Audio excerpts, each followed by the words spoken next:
selesaikan. Kita harus bilang kita lebih bodoh dari orang Malaysia kalau urusan ini. Karena nggak. Anggota DPR mengakui ya, kalau kita sebenarnya memang lebih bodoh dari negara Malaysia ini. Jangan marah, ini anggota DPR yang ngomong sendiri. Salam Kerajaan Malaysia. Tolonglah kasihani kami. Kami istri-istri daripada warga negara Malaysia. Kami legal. Kami ada visa spouse. Tapi tadi aku waktu isi bensin. Karena pun kalau kita lihat seseorang bicara itu, mesti ada yang keluar dari dalam hatinya itu. Demikian juga cara dia menjawab pertanyaan. Dan terlihat bahwa sebetulnya Indonesia itu bisa punya tokoh seperti Anwar Ibrahim. Malaysia. Jadi Malaysia tuh pintar banget tuh Perdana Menterinya.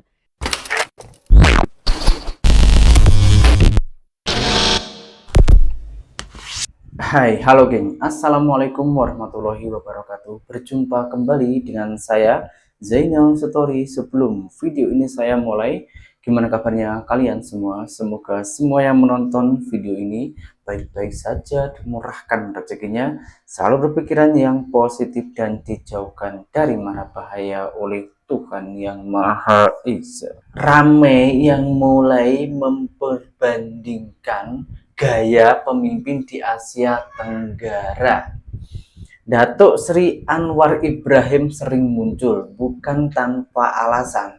Saat berbicara, ia tidak hanya teori sahaja. Ia bicara arah ekonomi, reformasi, dan juga strategi jangka panjang. Setiap pernyataannya terasa punya dasar, bukan sekedar pencitraan. Sementara itu, di Indonesia, publik sering dibuat pening. Kebijakan berubah-ubah, fokus kadang tidak jelas, bahkan isu dasar seperti harga dan kesejahteraan masih jadi polemik tanpa ada solusi konkret. Ini bukan soal siapa lebih hebat secara mutlak, tapi soal kesiapan, visi, dan keberanian mengambil langkah yang jelas. Kalau pemimpin punya arah yang kuat, rakyat akan ikut percaya. Tapi kalau arah saja kabur, yang ada hanya kebisingan tanpa hasil. Pertanyaannya yang sederhana, yang saya pertanyakan kepada korang semua, kita ini sebetulnya butuh pemimpin yang pintar bicara, yang hanya omon-omon, atau pintar bekerja, atau pandai bekerja. Sebab baru-baru ini identitas Kat IC di Malaysia itu disanjung pejabat-pejabat Indonesia. Bahkan pejabat kita mengakui kalau pejabat Indonesia ini lebih bodoh daripada Malaysia. Selesaikan. Kita harus bilang kita lebih bodoh dari orang Malaysia kalau urusan ini. Karena nggak.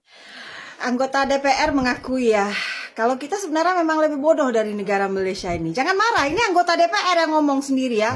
Ya buktinya, ya keakuratan kad identitas pengenalan diri kita aja dengan Malaysia sama sebenarnya. Kita sama-sama menggunakan chips ya. Tapi coba lihat di Malaysia, kad pengenalan mereka bisa digunakan ya untuk isi minyak subsidi, menerima bantuan tunai ya. Dicek aja nomor IC mereka keluar data-data. Kita Indonesia, walaupun itu ada tapi kad pengenalan diri kita itu ya nggak berguna untuk hal-hal seperti itu. Jadi memang benar yang seperti anggota DPR ini katakan, kita ini lebih bodoh sebenarnya dari negara Malaysia. Tapi ada segelintir rakyat Indonesia nggak bisa menerima fakta itu. Fakta di dunia nyata memang macam itu. Malaysia itu merasa bodoh, tapi bukan bodoh. Perdana Menteri Malaysia itu merasa bodoh agar tak malu untuk belajar dan belajar lagi. Dengan keberhasilan-keberhasilan yang diperoleh kerajaan Malaysia, macam buat chip, lepas tuh buat mobil nasional, dan saat ini terus berkembang lagi, dan juga lagi ditambah pasal kad identitas ataupun IC. Kalau di Indonesia itu KTP geng ya, kartu tanda penduduk. Dari situ saja kita jauh perbedaannya geng. Di Malaysia hanya IC, itu boleh banyak benda, hal-hal yang sangat-sangat berguna. Tapi di negara kita hanya untuk identitas penduduk saja. Adapun pemimpin kita pernah nak membuat macam di Malaysia ataupun mencontoh Malaysia, tapi saat ini itu belum berlaku, yang entah masih proses ataupun masih diperdebatkan lagi. Tapi kita harus tengok pernyataan dari pejabat kita. Sebab di video awal tadi kita hanya ambil cuplikannya dari si jantung pisang, biar kita tak salah paham, biar kita tak marah, agar kita boleh menerima keadaan. Kita dengarkan pernyataan dari pejabat-pejabat Indonesia. Coba tolong ditayangkan. Pemerintah Malaysia jadi Malaysia pakai kartu yang sama, namanya MyCard, tapi buat ngatur subsidi BBM. Rakyat Malaysia tinggal tap MyCard di pom bensin. Sistemnya langsung cek identitas, ngecek kuotanya, dan kasih harga subsidinya otomatis. RON 95 harganya cuma 1,99 ringgit per liter, sekitar 7.200. Nggak perlu antri, nggak perlu surat keterangan, nggak perlu aplikasi, nggak perlu fotokopi KTP, nggak perlu daftar. Sistemnya simple, MyCard masuk ke reader, connect ke database pemerintah, verifikasi dalam hitungan detik. Tiap warga dapat kuota 200 liter per bulan. Kalau kita lewat kuotanya, kita bayar harga biasa. Gak ada yang bisa menyalahgunakan. Bahkan kalau ketahuan curang, kuota kalian di MyCard itu langsung diblokir. Gak bisa ngisi BBM subsidi lagi. Buat kendaraan logistik di Malaysia, mereka punya fleet card, kuota diesel digital per perusahaan. Hasilnya pemerintah Malaysia hemat 600 juta ringgit per bulan. Penjualan diesel bersubsidi turun 30%. Penyelundupan langsung kedeteksi. Sekarang kita balik ke Indonesia, iktp kita itu punya chip NFC, punya data biometrik. Teknologinya sama kayak MyCard di Malaysia, tapi kita pakai buat apa? Fotokopi buat buka rekening, fotokopi buat daftar SIM, fotokopi buat daftar BPJS. Padahal chipnya bisa dipakai langsung loh, itu loh. 12,4 juta rakyat Malaysia udah pakai sistem ini dalam hitungan bulan. Indonesia, kita udah punya ektp dari 2011, 15 tahun, dan chipnya belum dipakai buat apa-apa yang meaningful. Masalahnya ini bukan teknologi. Teknologinya tuh udah ada di situ, di KTP kita semua. Masalahnya ini political will aja, dan itu yang harus kita tuntut sebagai masyarakat. Mungkin kita harus merenung sedikit lah. Kapan sih kita belajar? Kita kalau urusan ngambur-ngamburkan uang tuh juara satu, Pak. Oh, waduh. Untuk data saja. Padahal kalau kita pakai single data ya, ID card ini, KTP ini bisa dipakai untuk semua. Ini Pertamina keluar uang bikin data sendiri untuk subsidi, ya, nggak menyelesaikan persoalan itu, banyak persoalan di sana. Pemborosan ya. KPU keluarkan uang untuk data pemilih, triliun-triliun nih semua urusannya ini, ya. Lalu BPJS bikin lagi, Kemensos bikin lagi, semuanya bikin hanya untuk urusan data. Luar biasa ini, pemborosan yang luar biasa kalau menurut saya. Entah kapan kita mau selesaikan. Kita harus bilang kita lebih bodoh dari orang Malaysia kalau urusan ini, karena nggak pernah kelar. This is nothing personal, Pak, ya. Tapi ini persoalan kita. Kalau pasal teknologi, bukan saja Indonesia ini tertinggal 15 tahun, bahkan 20-30 tahun lebih kita ini tertinggal pasal teknologi dari Malaysia. Dan Malaysia membuat benda-benda macam ini, buat teknologi-teknologi macam yang diulas oleh para pejabat kita. Pejabat Indonesia ini lebih bodoh daripada Malaysia, karena Malaysia itu berjaya membuat kad identitas ataupun IC itu berbagai macam kegunaannya agar tak dipergunakan salah orang. Akan tetapi ada orang Indonesia yang dengar benda macam ini langsung pergi ke Malaysia, cari pasangan di Malaysia, akhirnya dapat pasangan warga tempatan Malaysia yang berharap boleh mendapatkan kesejahteraan, mendapatkan bantuan seperti ya apa yang dialami oleh warga tempatan Malaysia. Akan tetapi ketika warga tempatan Malaysia itu udah tak bersama lagi, apa yang terjadi? Dia orang berharap minta keadilan dari kerajaan Malaysia sambil nangis-nangis, cuy. Salam Hmm. kerajaan Malaysia. Tolonglah kasihani kami. Kami istri-istri daripada warga negara Malaysia. Kami legal. Kami ada visa spouse. Tapi tadi aku waktu isi bensin tetap aja dicas RM4.20 atau RM4.99. Kenapa bedanya begitu tinggi? Kalau ada IC itu RM1.99. Kalau nggak ada IC RM4.20. Tolonglah, jangan macam ini. Kami istri bekerja, oke, suami sudah pensiun. Atau ada lagi teman saya suami tidak bekerja, oke, karena kecelakaan. Dan kita yang juga harus menanggung biaya bensin, dimana kita pakai setiap harinya untuk bekerja, harus mahal. Tolonglah kerajaan Malaysia. Sesuatu yang mudah janganlah dibuat sulit. At least visa spouse visa itu dibolehkan. Jadi kami tidak harus mubazir dalam setiap mengisi bensin. Kami harus nganterin anak. Kami harus bekerja pagi, siang, sore, malam. Terima kasih. Kau ingat, kami itu orang bodoh kah? Kau ingat, kerajaan Malaysia itu bodoh kah? Kalau pengakuan akak dari warga negara Indonesia tersebut mengatakan suaminya dah tak bekerja, dah pensiun tak boleh kerja, lalu dia itu menangis-nangis karena dia tak dianggap oleh kerajaan Malaysia sebagai seorang istrinya warga tempatan Malaysia. Oke, kita ulas satu persatu Kak ya. Yang pertama yaitu pasal hubungan Anda. Hubungan korang dengan warga tempatan Malaysia itu memang Anda dapat perlindungan dari sang suamimu. Dapat perlindungan. Tapi bukan semuanya mendapatkan bantuan dari kerajaan Malaysia. Karena orang itu masih pakai paspor Indonesia. Memakai visa ikut suami. Bukan IC. Kerajaan Malaysia menegaskan kepada publik, kepada seluruh masyarakat Malaysia, memberikan bantuan subsidi itu hanya untuk warga tempatan Malaysia yang mempunyai kad IC. Kalau kakak tak mempunyai kad IC, meskipun dah menjadi istri warga tempatan Malaysia, tak boleh juga. Ingat, Malaysia bukan main-main, tak mudah dibodoh-bodohi, tak mudah dibuat drama nangis-nangis lalu mendapatkan perhatian.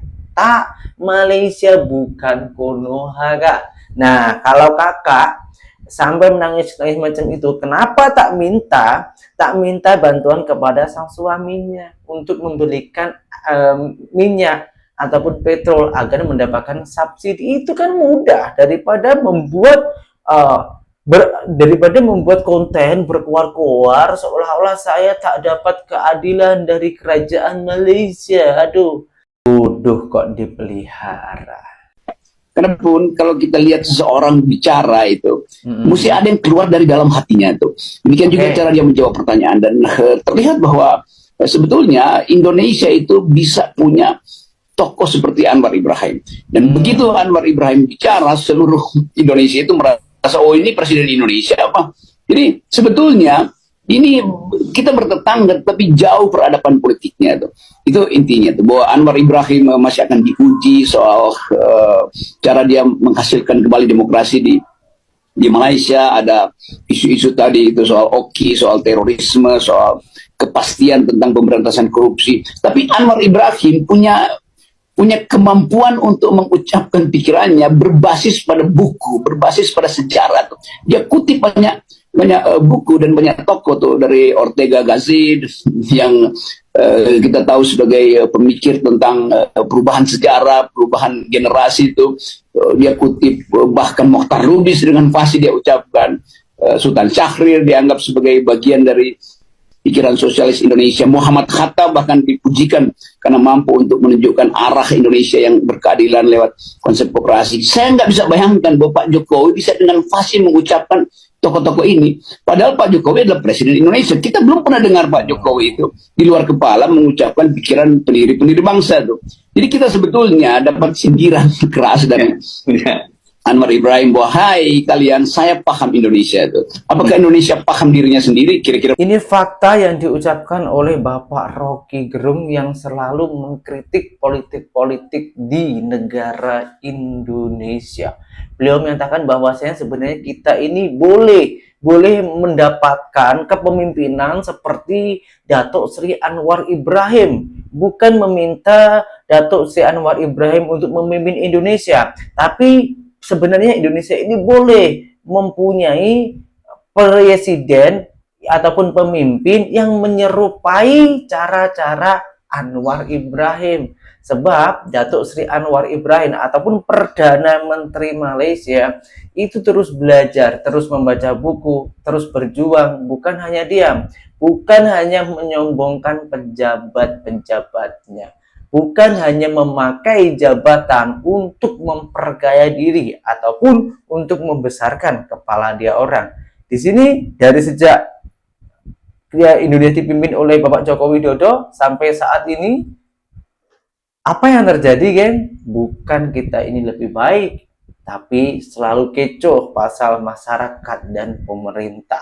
Dan ini ada salah satu juga pakar politik Indonesia mengatakan Malaysia ini benar-benar cerdas dalam hal semuanya, bukan hanya pasal masyarakat, bukan hanya pasal ekonomi sahaja, tapi untuk urusan luar negara Malaysia tak nak diperbudak. Kalau kita lihat BRICS sekarang tuh BRICS itu kekuatan 40% dunia. Oke. Dan di situ kan bukan cuman Cina dan Rusia, kita lihat ada Ada, India, iya. ada Brazil, Iya. yang betul-betul dulu ini adalah the power of global south lah, Iya. ya kan? Nah, mesti kembali kita lihat, Rusia ini kan sakit hati gara-gara Ukraina. Oke. Gila nih, Ukraina dibikin jadi proksinya si Amerika dan Iya. Eropa, betul? Iya. Dia dendam banget sama namanya Iya. kejadian kemarin. Kalau mau-maunya gitu. Ah. loh. Heeh. Jadi buat dia, gue udah nggak mau lagi deh lihat Eropa. Ah. Dulu kan Rusia tuh antara setengah Eropa setengah Asia kita tahunya Iya, kan. betul. Sekarang enggak, kalau kita perhatikan, Putin tuh lebih gila. Kita tuh mending bikin sesuatu yang lebih Asia. Makanya di atasnya BRICS itu ada Greater Eurasian Partnership. Jadi Eurasia yang akan lebih besar, yaitu ya tadi negara-negara satelitnya Rusia itu kerjasama baik dengan Cina dan lain-lain. Jangan salah, dari kawasan kita siapa yang paling cepat menyambar opportunity itu? Malaysia. Jadi Malaysia tuh pintar banget tuh Perdana Menterinya. Begitu itu diomongkan oleh Presiden Putin, dia datang ke Vladivostok. Saya ada di sana soal waktu itu. Dan dia langsung komit ke Presiden Putin, saya akan ikut masuk di Greater Eurasian Partnership. Nah, Indonesia jadi bukan BRICS aja, dia bisa punya kesempatan di sana. Iya. Kalau dia terlalu barat, Iya. jadi kita udah kayak mengkhianati spirit Bandung. Iya, iya. Kemudian juga kita jadi salah tingkah dong. Iya, Pasti iya, dong, nggak iya. mungkin di BRICS kita nggak salah tingkah. Iya, iya. Kalau bahasa gaulnya lu diketok, lu ngapain sih cepet-cepet ikutan? Mbok lu koma dulu, mikir dulu. Kembali lagi kepada US minat nak kuasai Selat Melaka dan mereka nak gunakan ni untuk tekan China pada masa depan. Guys, baru-baru ni macam kita tahu Indonesia dia ada buat satu deal ketenteraan dengan Amerika Syarikat. Cuma yang pasal US nak gunakan ruang udara tu kata-katanya masih belum muktamad lagi tapi sedang dipertimbangkan lah. Akan tetapi kalau kita zoom out sedikit, kita akan nampak sebenarnya ini mungkin ada kaitan dengan kepentingan dekat Selat Melaka, iaitu salah satu laluan paling kritikal dekat dunia. Kenapa US ni minat nak buat deal dengan Indonesia? Sebab kalau kita perhatikan betul-betul, Indonesia ni dia duduk betul-betul dekat tengah laluan antara Lautan Hindi dengan Lautan Pasifik. Dan berkongsi kawalan Selat Melaka dengan Malaysia dan juga Singapura. Dan kita kena fahamlah bahawa laluan ini mengendalikan sekitar 25 hingga 30% perdagangan global dan lebih kurang 15 hingga 16 juta minyak tong untuk satu hari. Dan ini menjadikan antara arteri tenaga paling penting untuk Asia, khususnya China, Jepun dan juga Korea Selatan. Kalau kita tengok daripada sudut Amerika Syarikat, minat diorang ni terhadap Indonesia dan Selat Melaka ni bukan benda baru, guys. Sejak awal 2000-an lagi, especially selepas peristiwa 9/11, Amerika Syarikat sebenarnya dah bagi fokus kepada keselamatan dekat laluan ini melalui apa tahu? Inisiatif. Macam Regional Maritime Security Initiative ataupun RMSI. Yang mana Malaysia dan Indonesia pada masa itu menolak kehadiran tentera asing secara langsung atas alasan kedaulatan. Bahkan tetapi secara strategik lah Amerika Syarikat ni dia memang sedar satu perkara, iaitu China ni sebenarnya sangat-sangat bergantung kepada laluan ni untuk import tenaga diorang tahu. Dan ini dikenali sebagai Malacca Dilemma. Dan istilah ini sebenarnya kalau kita ingat dia pernah disebut oleh bekas Presiden China iaitu Hu Jintao, iaitu kerisauan China bahawa laluan ini mungkin boleh disekat ataupun dikawal oleh kuasa besar macam Amerika Syarikat. Selat Melaka ni dia memainkan peranan kritikal tau dalam keselamatan tenaga China sebab dianggarkan kira-kira 70% hingga 80% import minyak mentah China ni lalu dekat Selat Melaka. Bayangkan kalau US menguasai selat ni, ini boleh dijadikan sebagai satu alat leverage besar bagi Amerika Syarikat untuk berunding dalam apa jua deal perdagangan dengan China pada masa akan datang. Video ini sebenarnya adalah sebuah sindiran dari Malaysia untuk pemimpin Indonesia. Ketika isu kedaulatan udara jadi perbincangan, siapa yang benar-benar tegas? Nama Prabowo Subianto sering dikaitkan dengan sebagai kebijakan strategi, tapi publik mulai bertanya, apakah semua keputusan sudah benar-benar berpihak kepada daulatan? Di sini sisi lain, Anwar Ibrahim justru dikenal tegas dalam urusan kepentingan nasional. Kalau menyangkut wilayah dan kedaulatan, Malaysia cenderung tidak banyak kompromi. Di sini perbandingan muncul bukan soal menjatuhkan, tapi ini soal sikap. Rakyat ingin melihat pemimpin yang berdiri paling depan menjaga negara. Bukan hanya berkesan memberi ruang terlalu besar pada pihak luar. Kedaulatan itu bukan untuk dinegosiasikan. Kalau pemimpin mulai ragu, rakyat pasti mulai bertanya, apakah kita harus belajar dengan Malaysia? Apakah pejabat-pejabat kita harus mengupgrade ilmunya dan mencontoh pejabat-pejabat Malaysia agar kita tak dibodoh-bodohi oleh luar negara lainnya, agar kita tak dijajah oleh para pejabat-pejabat luar negara? Macam mana solusi korang? Coba tulis di kolom komentar. Insya Allah nanti kita diskusikan bersama-sama di video saya yang berikutnya. Sekian, terima kasih dari saya. Assalamualaikum warahmatullahi wabarakatuh. Bye-bye.